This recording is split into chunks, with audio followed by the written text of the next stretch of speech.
A modern car engine survives thousands of controlled explosions every minute without melting.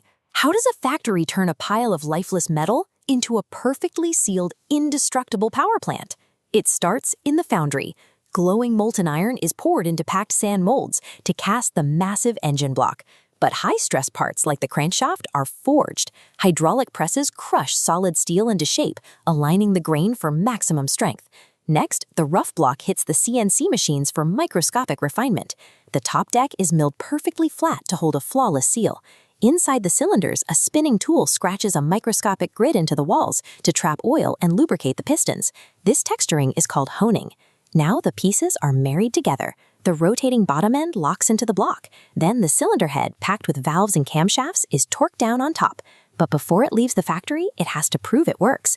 An electric motor spins the dead engine to verify clearances without fuel. This is cold testing.